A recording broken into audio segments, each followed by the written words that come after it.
Hello, so again I'm working with standard 1.2a, which states the student, given up to 110 objects, will group a collection into tens and ones and write the corresponding numeral. And I'm working with grouping specifically, so today I'm going to show the concrete representation and abstract method that I can use with grouping in first grade. So last week I used Froot Loops as my manipulatives. So starting off with concrete, if I have a number, we'll start with 27. So if I have the number 27 that students need to find, they will have their manipulatives, which in this case is going to be Froot Loops, but it could be these 10 blocks, it could be the teddy bears, it could be anything that represents one singular number. So at first, we'll place out our 27.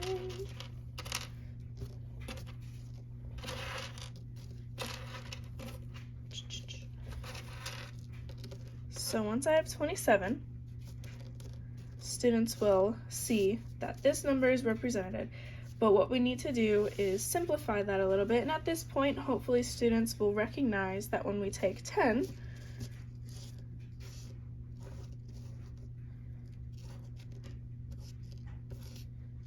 that can be exchanged for one of our big loops that we did last week as well. So that will get exchanged, and they'll be able just to pull this one out straight away instead of putting out all 27. So then another group of 10 will be pushed off. All right, so then with our concrete, they get the number 27 here, and what they're going to do is now students are going to recognize that they're finding the tens value and the ones value. So for the tens value, there are 2. The value is 2 in that place, and in this place, in the ones place, the value is 7. So they have 2 and then they have 7.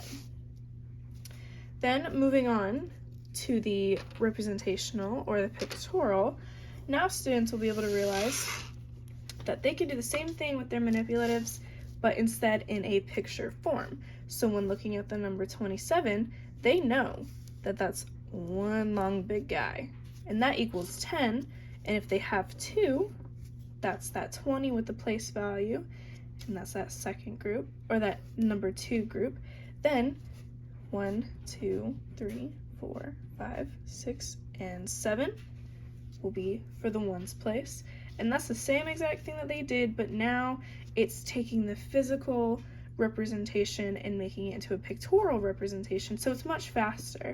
That was much quicker for me to draw out rather than place and then exchange. Students will be able to do that at their own pace. Then when we move on to abstract, abstract is then taking what we have learned, and we'll still use the number 27. They are going to realize that they don't need to use representations anymore.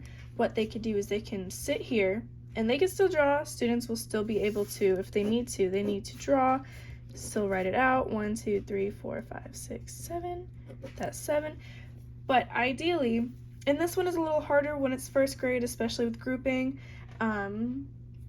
because you're trying to break it apart, but they should be able to, with abstract, that just means that they will be able to look at the number 27 and be like, oh, that's our tens group, that's our ones group.